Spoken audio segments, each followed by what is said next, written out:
Hello and welcome to the Self-Consciousness Podcast. I am your host, Jennifer Way, and I am thrilled you are here. So happy to see you. I see you. Anyway, if you're listening to this, you can also watch this on Spotify and YouTube. If you need to know how to get onto those places, you should know how to get onto Spotify. But if you need to know how to get onto the YouTube channel, just look at the show notes below. Wow, what a really bad intro. So, hi, welcome to this episode where my extremely special guest, Lyssa Mandel, joins us for a very exciting and deep conversation. We talk about performance, we talk about healing, and we talk about death. That's right, death. Of course, we talk about it from a healing perspective. We also talk about it from a metaphysical perspective, do we? We sort of do. So there's just a lot that's been going on. We are in February, mid to late February 2023, and there's just a lot of, grossness and death in the world. And I guess this is to be expected, but somehow it feels a little bit stronger than before for all of those, for all of us who are sort of sensitives. Anyway, this conversation is super fun. Lyssa was one of the comedians in our Sacred Comedy show from January 21st. Lyssa is also a tarot reader. I talk about what she does in the podcast episode, but she's hilarious and I love her. And I'm so excited that she's my friend. So hopefully you can be our friend as well and join us in the conversation. Lyssa Mandel, welcome to the Self-Consciousness Podcast. Thank you. My celebratory hands. I'm so happy to have you here. I'm so happy to be here in your warm, glowing presence. I'm like, there's so much love.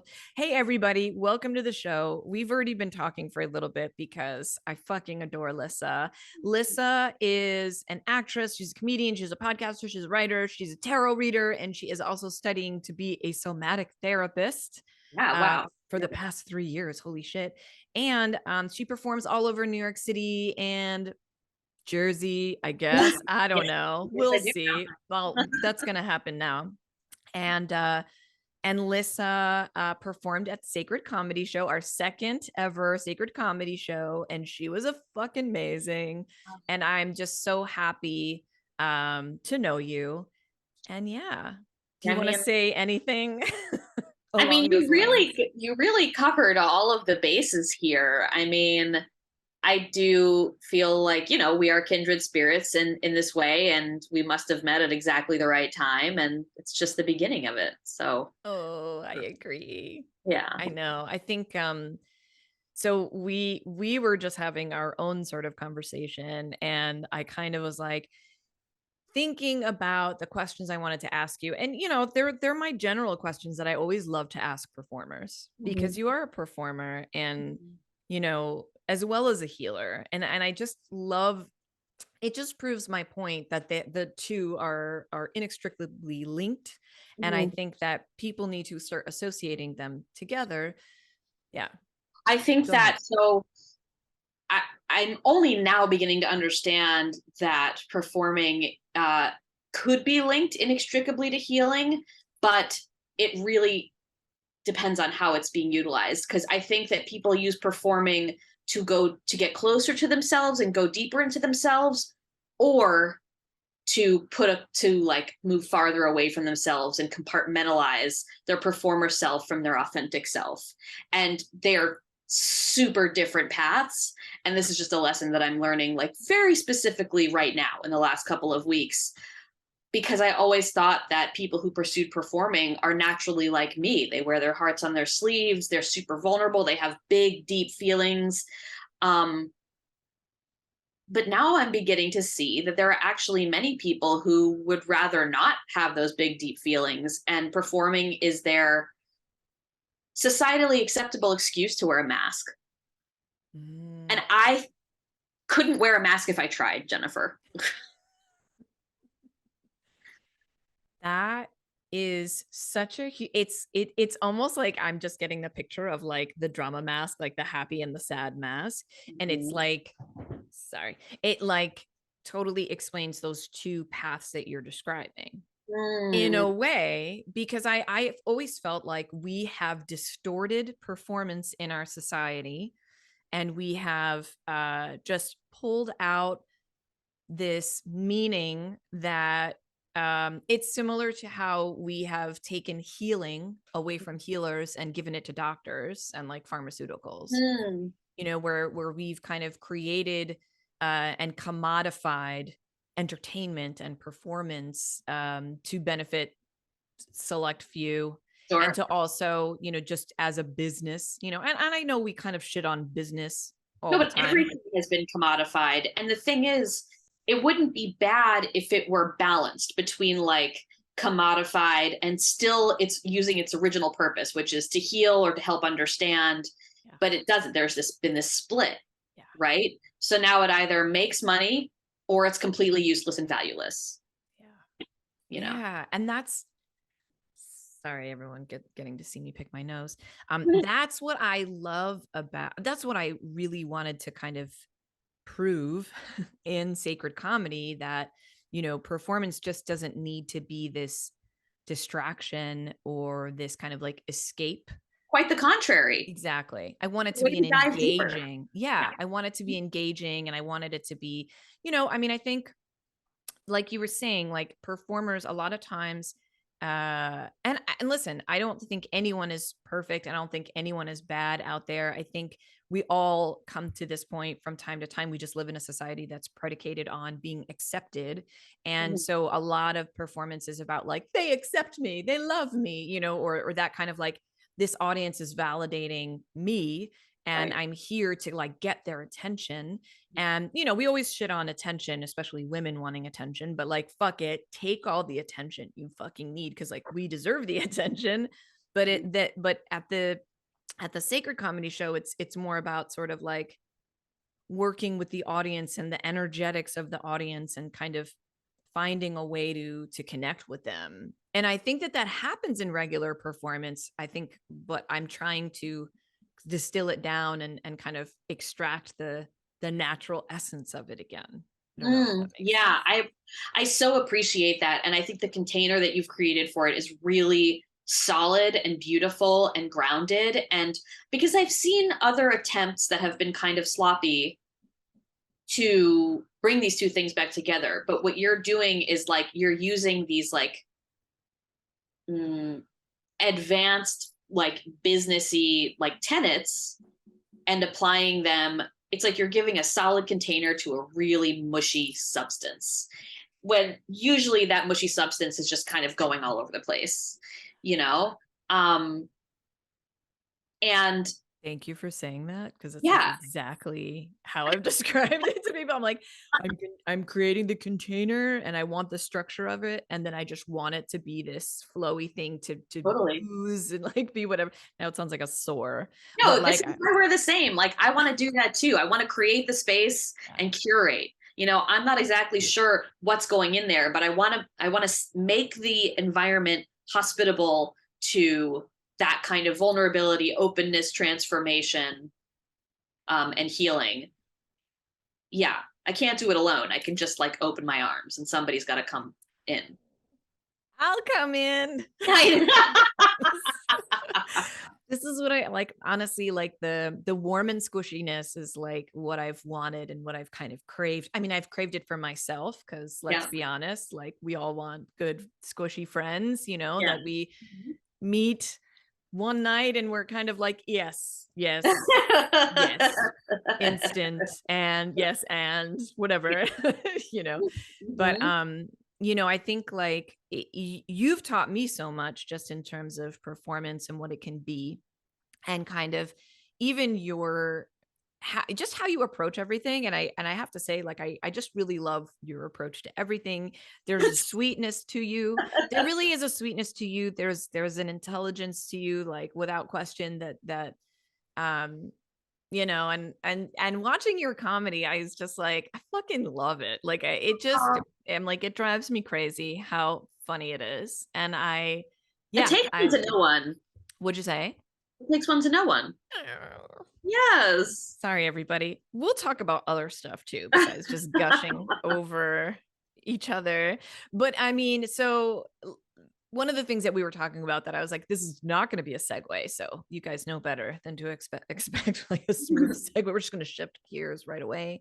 But I do want to talk a little bit about we've been experiencing lots of death and dying, I guess, or the processes of death and dying. And it's really interesting that it's becoming, and I wanted to talk to you a little bit about it just because you've got your finger on the pulse. You're definitely plugged in, tapped in, whatever you want to call it. And I feel like the energies that are kind of moving into spring, which is something that we've been hearing about, I'm sure you've been hearing about it, that it's really like Saturn going into Pisces Yeah. means there's like there's a huge shitstorm coming, but it's gonna be, it's like this dense planet that's going into this watery sort of realm or state of existence. I don't even know if I'm getting that right. Again, not an astrologer, but I feel like this idea of death, it's becoming so much more pronounced. I've never experienced it so pronounced. I don't know if I'm just being more aware, but it's so pronounced leading up until this rebirth, at least, when spring starts. But I don't Yeah. know. What's your experience with all of that? I mean, I think that this is always for me, and I can only speak for me personally, and sometimes maybe that resonates on the collective level, but sometimes it's just me. But this time of the year is, is the darkest, coldest, most barren. And I feel like we are being pushed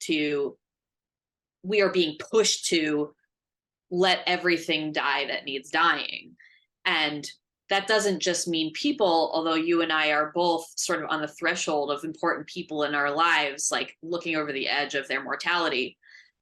But it seems like other big, big chapters are closing.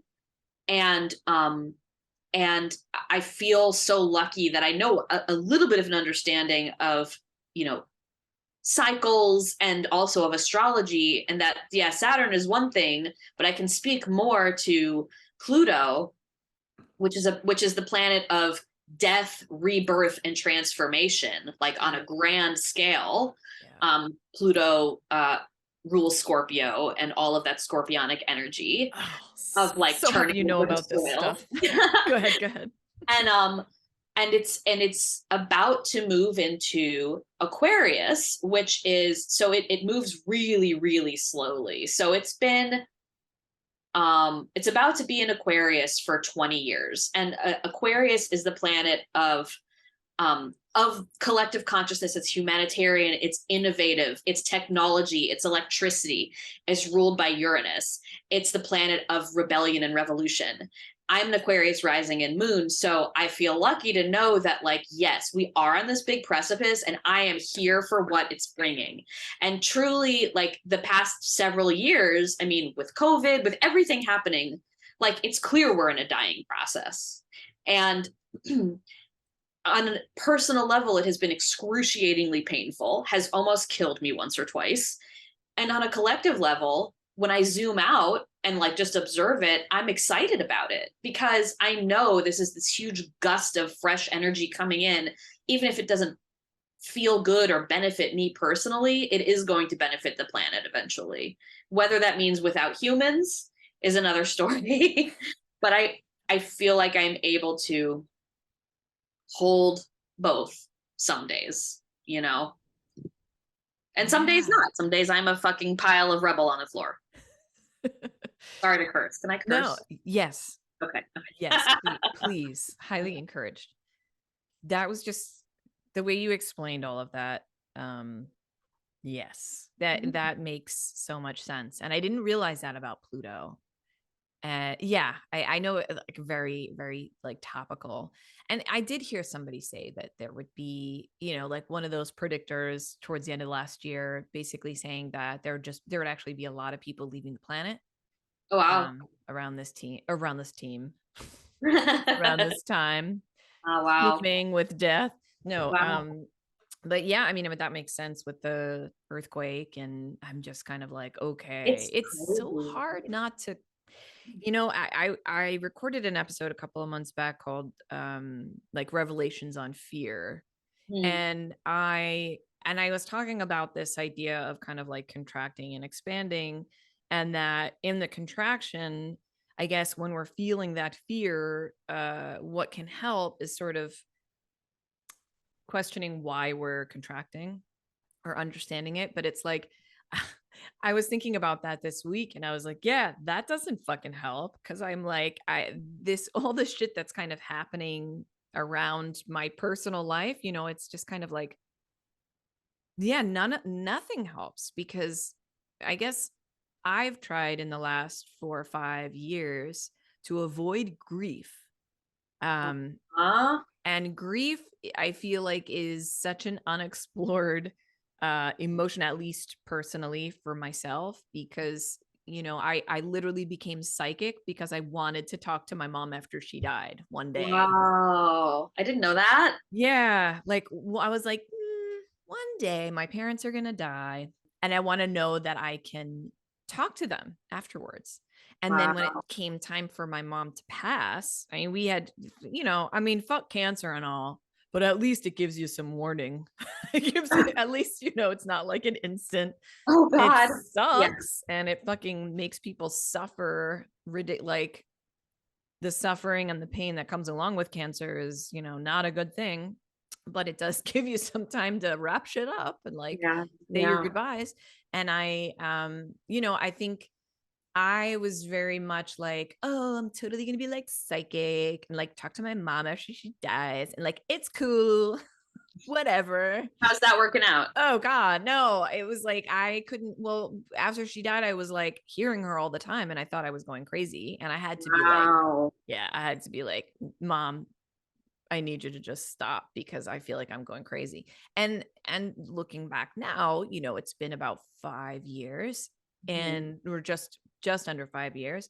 And I know that the thing, I mean, of course I know this now, but the thing was that I wasn't grieving. I thought I could bypass grieving by becoming a psychic, Right. so that Sorry. I wouldn't even have to say goodbye. But I ended up holding on to her, because I wasn't ready to let her go. So it's like these levels of honesty with oneself when it comes to this death and dying process. It's like we really have to allow the space to grieve.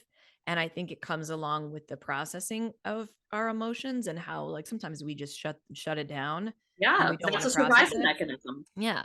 Mhm. But the grief, I think for me, it's like, every energy healer I go to, shout out Lacey Free, every energy healer I go to is always like, yeah, there's a lot of grief going on. I'm like, I thought I was done with it, but I No, guess, you're a deep, deep, deep well. ooh, such a deep, and I'm a Scorpio North Node. So Ooh, I'm, so you're being called into that grief and to feel it. And I mean, did we already talk about Enneagram? Are you a 4 as well? Do you know about this? I know of it, but I don't know what I am. Um, But I'm take the happy to test look later. it up while you Oh unpack no, it. no, it's a long questionnaire. You can't do it. Oh, okay. Sorry. But basically in short, like I feel very well acquainted with grief and have my whole life. And it's not even because I've experienced many, it, it's not even, I came into this life feeling like this, just like ready to feel and like finding a way to embrace and almost savor grief, in the same way that people savor joy. Um, and and so I hope that I can help you and other people to feel it and know that you will not die by feeling it, that it just expands you further, and in my somatic therapy program, it's called Soma Soul, the modality. It's through the Levin Institute. Um, One of the models we work with is, it looks like this graphic looks like an onion, the cross section of an onion, right? So you see these layers. It's like the layers of human experience, and like the outer layer is your role layer, or like the mask you had to wear as a kid in order to get your needs met that you end up bringing with you into adulthood. And then below that is the impasse layer, which is all of the things that we put in place to stop us from feeling pain. So like that's where addiction comes in, dissociation, checking out, whatever it is. And then below that is what they call the death layer, which is like the I'm bad and wrong, like the shame, the toxic, the darkness, the shadow. And then below that layer is life layer. And life layer includes grief. So like, things like self-criticism, self-judgment, and shame and doubt are part of death layer, but grief actually gets us in touch with our heart, it helps us feel more deeply alive. And I mean, look, I don't know what it's like to live in a body where I don't feel things like that. Maybe it's better because some people seem to not have to deal with it. But if I'm going to live with it, I'm going to befriend it. Ugh. Sorry. No, I love everything you said, and I appreciate it so much because I just felt like you were, I'm so excited for you to become a somatic therapist.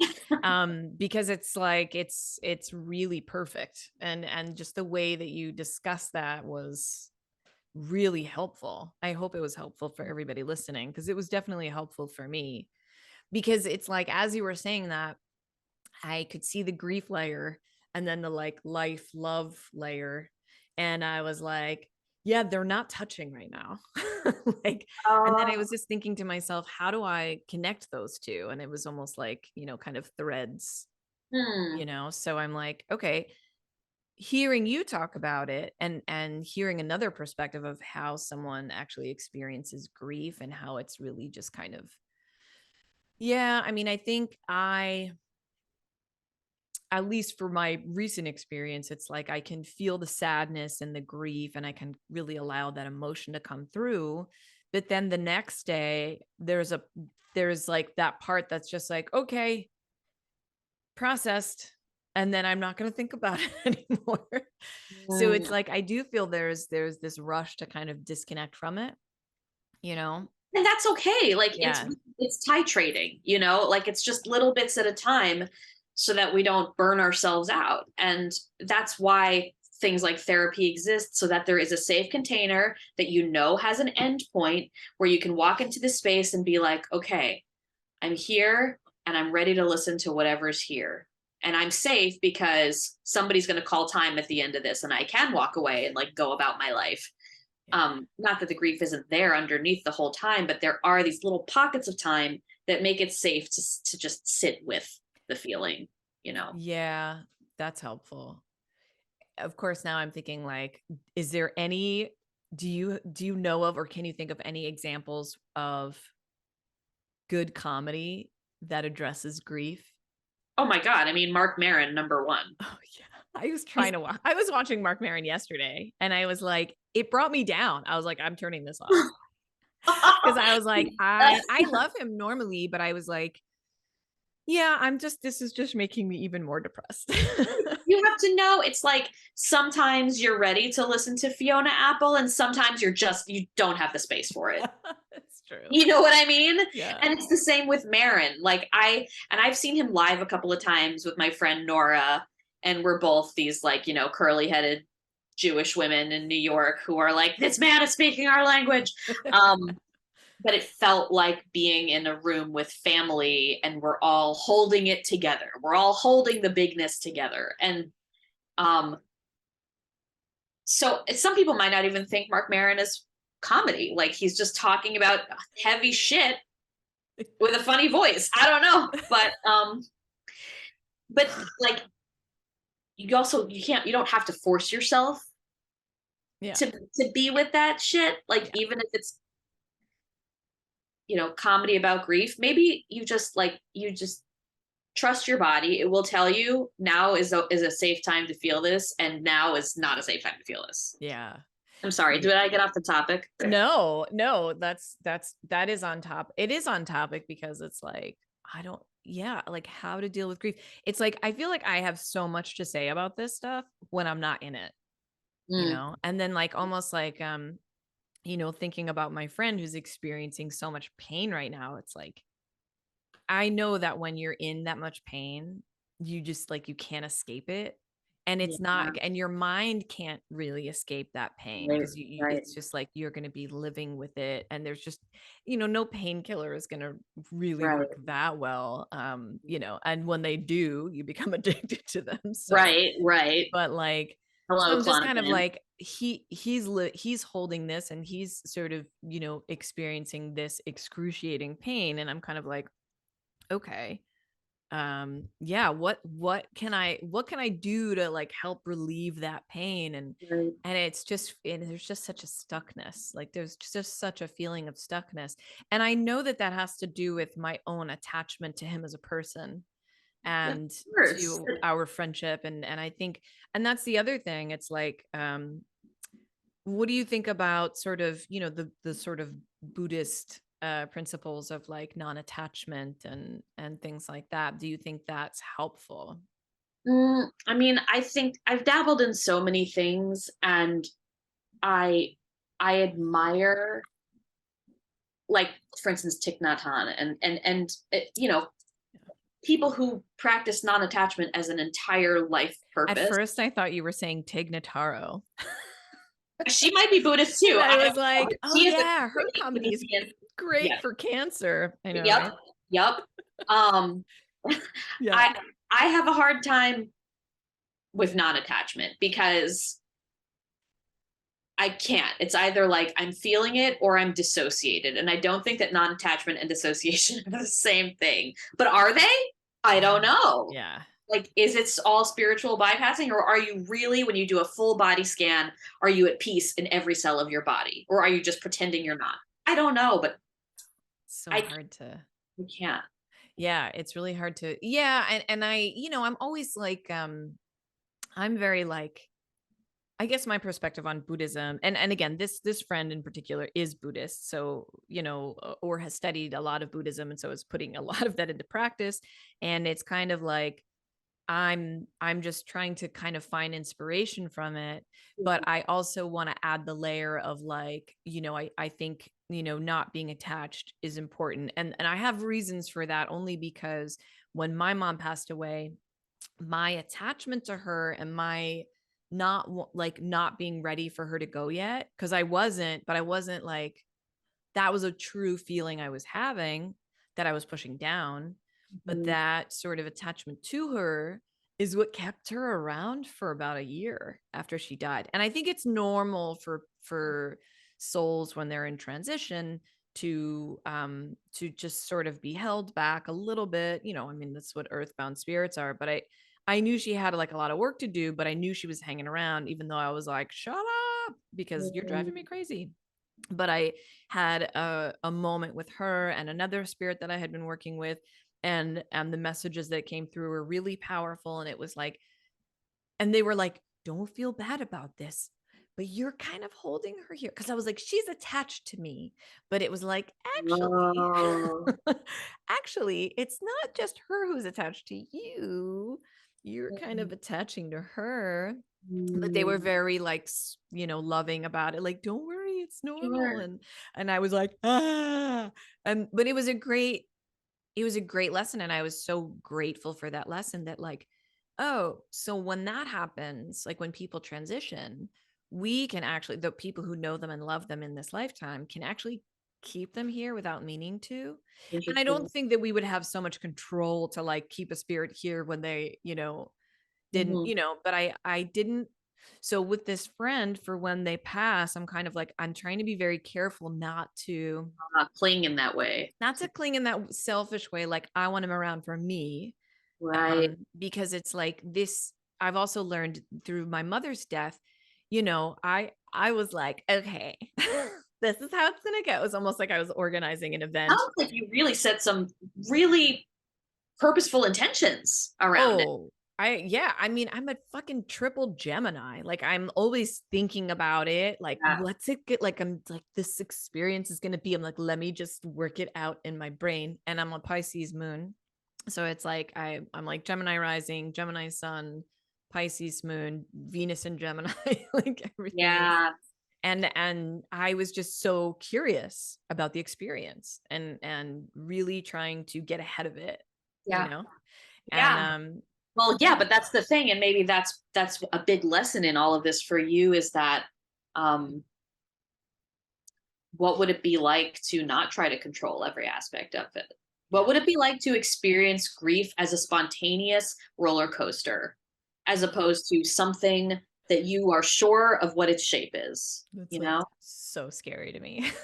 I'm like, I Yeah. don't like roller coasters. They give me vertigo, Lyssa. They make me Okay, well nauseous. then let's okay, No. so a little gentler than a roller coaster. A I love wave how this pool, has a wave turned pool into at a my water park. therapy session as This opposed is what to happens when I'm on podcast. I'm sorry. This is just what happens. go ahead. What did you just say that I cut you off? Oh, I said that it doesn't have to be a roller coaster. It can be gentler than that. It can be the wave pool at the water park. Okay, I can do that. Yeah. Amusement park. Okay, I can Yeah. do that. Yeah, or surfing. Well, maybe surf. Yeah. I think surfing is terrifying. If that Oh, I speaks to love you, though, great. surfing. I'm really bad at it, but I love it. The one or two times I've managed to sort of stand up and fall down right after, it's been exhilarating. I mean, as a Yeah. Scorpio North Node, I applaud this effort. I've also been, oh my God, and I have a photo of it here. I've Mhm. also been skydiving. What? No, I Yeah, can't. I would so not. I can't stupid, do it. really stupid. But here, I actually have a photo of it right here. That's amazing. So Oh my gosh. everyone Look at your who's, skin is pulled back by the whole oh, experience. I was I, like, blah, blah, blah, blah, blah, blah, blah. oh Everybody, my. if you're listening to this uh, without video, go go to the video right now because I am literally Oh, look at showing this photos of myself. joy. Yeah, I was not into it. When I landed, I was like, okay, we're done. Wait, you No, weren't? You're smiling. because I was fucking freaking out. And when I fell out of the plane, because they're like, your legs have to be, you have like this dude strapped behind you, Right. which, okay, this was like Pretty hot in the dude. early 2000s.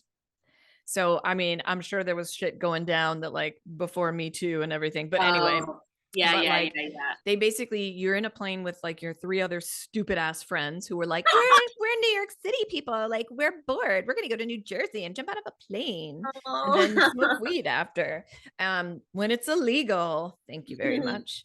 And then we would, so you have to like scoot out and there was like an opening and then you had to like put your legs, dangle them outside of the plane, curl them back under the plane and like go like this, like put your head up.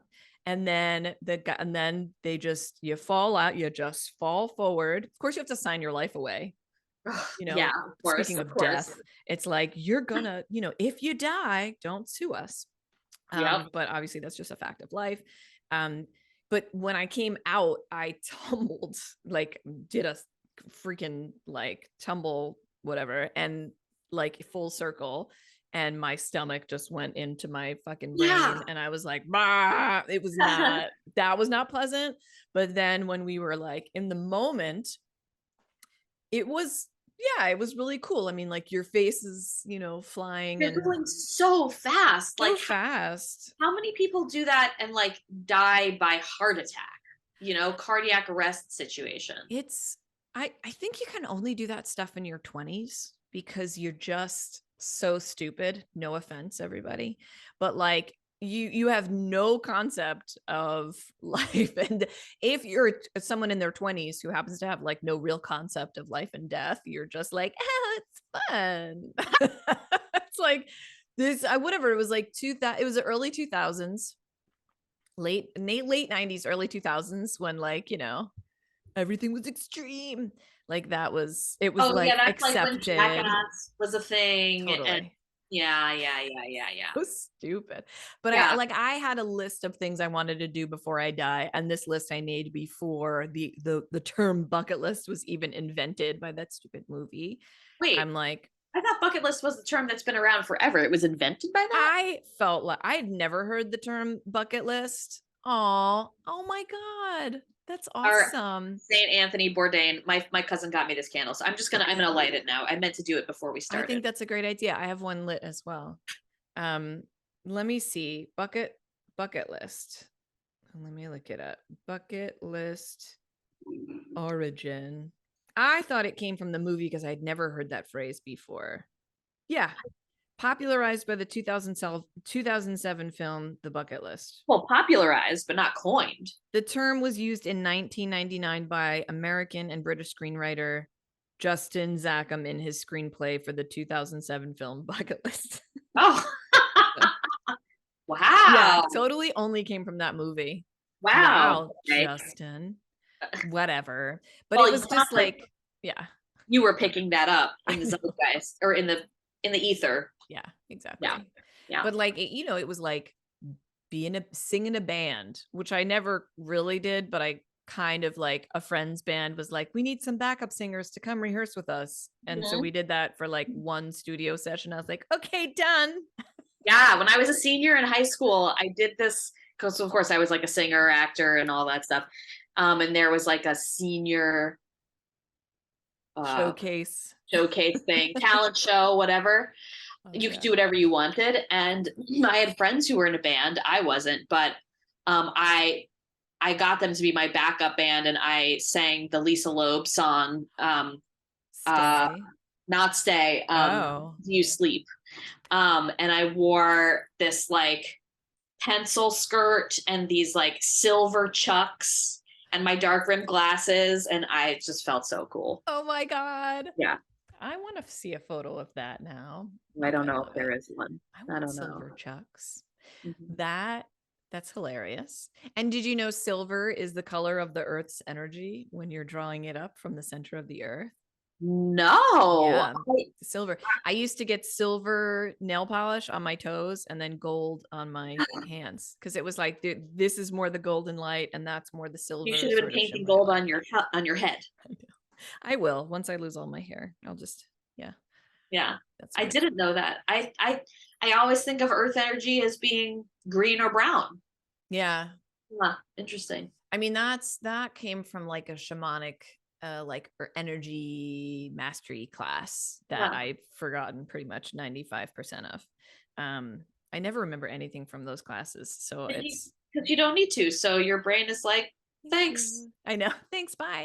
Bye. We run out of storage space here. I know. Well, so I'm definitely curious about how you decided to be a performer. Like were you that kid who was always like, da, da, da, let me put on a show, mom? Or like, were you? I was that kid inside of myself, deep, like a really protected seed, but I was really shy.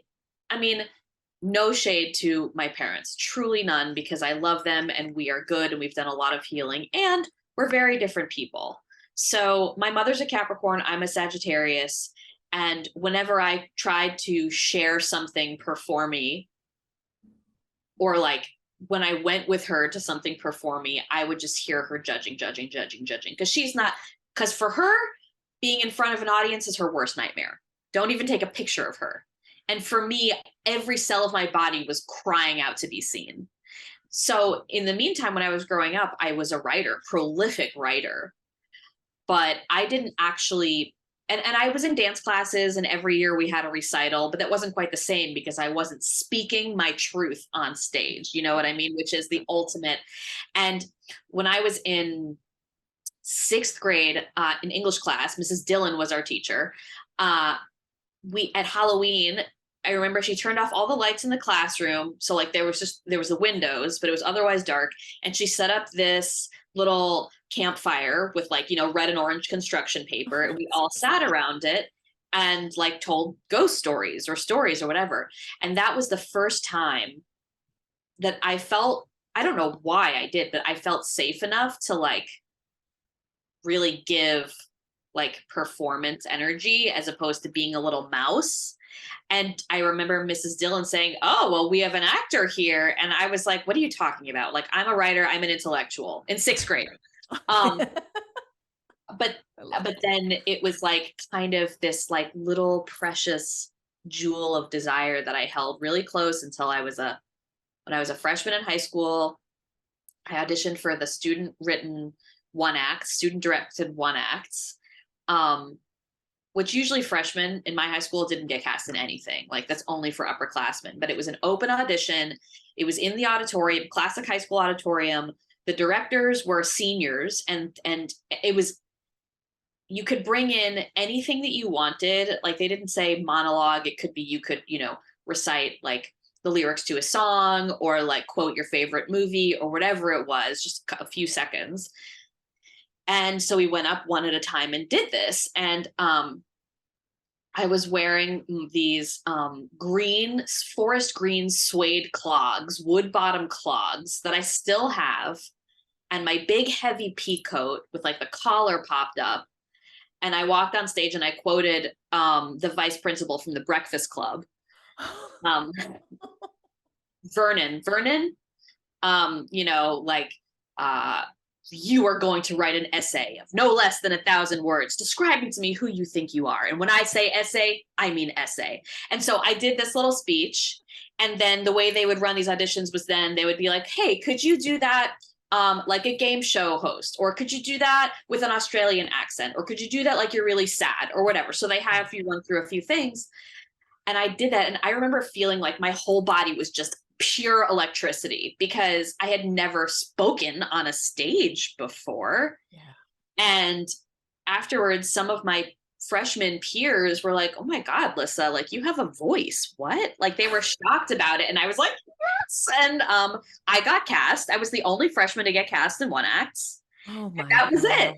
Oh my God. You know what I love about these stories? Like, first of all, shout out Ms. Dillon. The fact that first off, this teacher verbalized something that was inside of you to reinforce something, Yes. that you found that recognition. And it's so important. And having that recognition as a 14-year-old, like it's so formative. It's so important. Mm-hmm. Yeah. Mm-hmm. And then did you go to college for theater? Did you Oh yeah. So yeah, I'm sorry. I didn't mean to go all the way back, but yes, I went to No, North. that's okay. You're like, Went when to I was Northwestern. 2, I put on crib shows. No, whenever I would dance around in the living room, but nobody was ever watching me. Yeah. I mean, dance like nobody's watching. Yeah, I've been doing it. Thanks. Yeah, seriously. Yeah, I went to Northwestern, and I studied theater, but also English because I still was on the fence. And then when I graduated, I tried to get into publishing, and because I went to the Columbia publishing course, and I had 28 interviews in the publishing industry, and I didn't get any of those jobs. And then the first interview I had for an off-Broadway theater company job, it was for Labyrinth Theater Company as their development and marketing associate. I got that job. Wow. And so it was and then from being in Labyrinth, I met the Labyrinth company members. So this is when like Philip Seymour Hoffman and John Ortiz were the artistic directors. And the whole company was just like so charismatic and everyone was so brilliantly talented. And most of them had done Meisner training with Maggie Flanagan, who used to be at Rutgers. And then she was with Esper and now she has her own studio. And at the 2008 recession time, I was laid off and I went to this 2-year conservatory to really study acting. And that was when I was like, I didn't try to get another regular job. I started doing cater waiter stuff. And then I got a job as a server in a restaurant. And there was a part of me that felt like I was going backwards because I always thought that I would have like a regular job. Yeah. And then I was like, no, this passion. And I remember trying to describe it to my dad on the phone because he is very much more traditional in terms of jobs. He was a lawyer for 45 years. So I was like, he's like, well, could you do something else like in the industry? Like maybe you could be like an agent or a stage manager. And I was like, no, I'm an actor. Yeah. And I just felt it in my heart so much. Yeah. So did that for a long ass time. Fell ass backwards into comedy.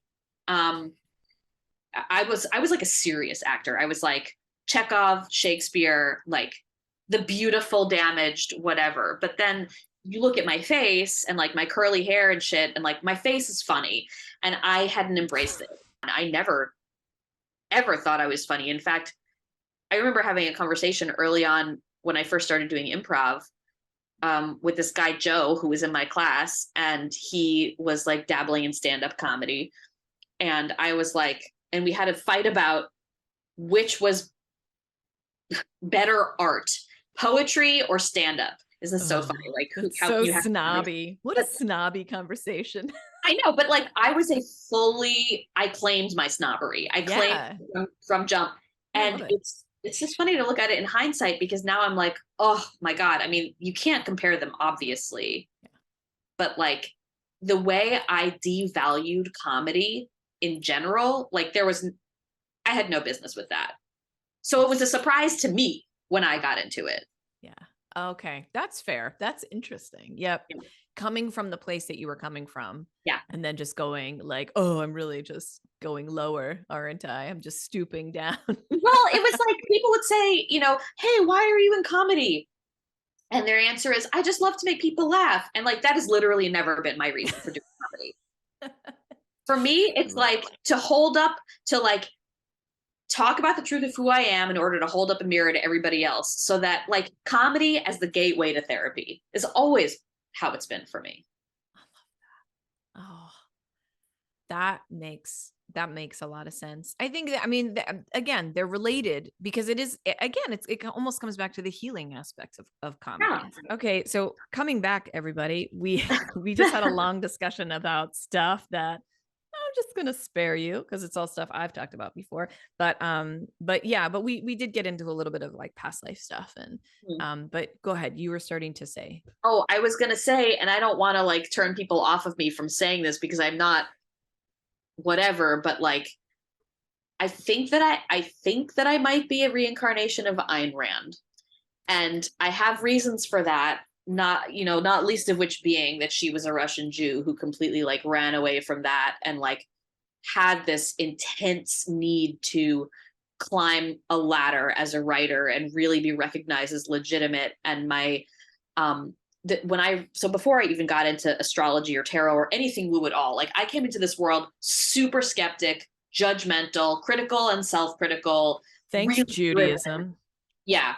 Very driven and ambitious, very like inflexible. And I read The Fountainhead for the first time when I was like 25. And I remember having such an intense, deep feeling as I was reading it that I was reading my own thoughts on paper. It was so weird. I was like, this is like a kindred soul. What the hell? And then I stopped thinking about it. And then I went to acting school and like, let this life unfold. And then Ayn Rand became the most popular figure in like GOP bullshit, Paul Ryan. And I'm like, well, I can never say again that I've had any experience of enjoying her. I've never read Atlas Shrugged, any of the other shit, but like The Fountainhead is it's a love story. It's a novel. And capitalists love it. And then last year I was listening to an episode of, I don't remember if it was Radiolab or Throughline. I think it was Throughline. Great NPR podcast that talked about her life. And I just had the sense of like, I think that was me. Like I don't know, but it makes me want to talk to somebody who can tap into that stuff better than I can. Well, I'm going to tap into it for you at some point when I have the wherewithal. Right. But yes, I am, we're going to do a past life reading. And the cool thing is it's like when we're both in the state and the fact that you're open to it and the fact that you're already tapped in and like plugged in, I'll get us both into like a nice, I was going to say subatomic state, not the right subconscious. Maybe it is subatomic, but like getting us into like a nice state where, and we'll record it. So who knows what we'll say. Yeah. But, I mean, I still have moments of, how much of this is me just being, having a good imagination and being open to suggestion, gullible or whatever, and how much of it is like really real. And at the end of the day, like, doesn't really matter, I guess. Yep. I agree. But maybe that's. I agree. I think that if honestly, if stuff points to your subconscious, like something that maybe you grabbed onto subconsciously, I still think, I fully believe, after doing this kind of work for about 5-6 years, that like there's still a through line with that. So even if it was planted there because you read it at some point and you kind of like latched onto it and maybe it morphed inside of your brain or something and it became something else, I still think it's significant. I still think that you could have latched onto anything subconsciously. If look at everything that we're exposed to at all times. Right. Because something is pointing you in that direction. It spoke to me specifically. Exactly. I still think, because the way that I understand it, we are we're like a word processor, and our symbols that, are basically our symbolism inside of us, and what we, all psychic work has to do with what is relating to you and your own experience, because you're the typewriter, like you're the word processor, right? You're the translator of the experience. So it's gonna come through your own specific symbols, on your weird, like whatever typewriter that's just specific to you. So it's like we're getting messages all the time from ourselves, from guidance that is attached to our higher selves, like all of that stuff, because we're literally we are literally connected to everything. So we're constantly getting these signals that are coming into our bodies and being interpreted, when we're focusing, when we're intent on receiving a psychic message. We can learn after time to interpret how we're receiving, and exactly how this particular word processor works, and like, what. And this is why I'm always just so excited when people are studying psychic stuff, because I'm like, everybody is psychic, and the only thing that determines how psychic you are, this is apart from the people who were like born super psychic and they like see ghosts all the time, and like that's definitely something else, but everyone has this ability, and it really just comes down to how much do you want to develop it? Do you even want to explore it? I just couldn't imagine not exploring it, because it just seemed like super cool to me. So I mean, why, if I could have access to more, this is the Aquarian in me. If I could have access to more information, why would I not want it? Exactly. I always want it.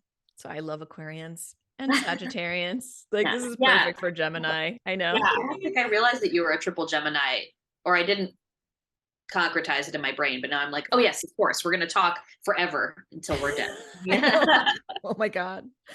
Anyway, well, yeah, I mean, this could go on forever, and we will definitely do this again, but I would love to come on to your podcast as well. I mean, it has been on hold for a great long time, but I feel in this next chapter that is opening, it's time to resuscitate it and find its next more semi-permanent venue, because it's a live talk show. It's also a podcast, but it was a live talk show first, and that's my favorite way of doing it. Oh my God. Yeah. Yay. Okay, so tell everybody where they can find you. Okay, so probably the best place to find me, this is sad but true, is on Instagram. My handle is a flock of sandwiches. I'm gonna put it right down here. Right. And if you send me a message there, I will see it and respond to it, if it's not nasty. Maybe it's a bit nasty in the right way. You can see some of your comedy, as well as an awesome tarot video that you recorded for the Sacred Comedy Instagram, explaining tarot, or tarot if you're nasty. It's like hilarious. But thank you so much, Lyssa. This has been such a joy. See, we didn't have to plan it. We didn't have to write out shit. Required. No, thank you. This was awesome, and I mean, we could continue this conversation in perpetuity. So it was a pleasure to be here.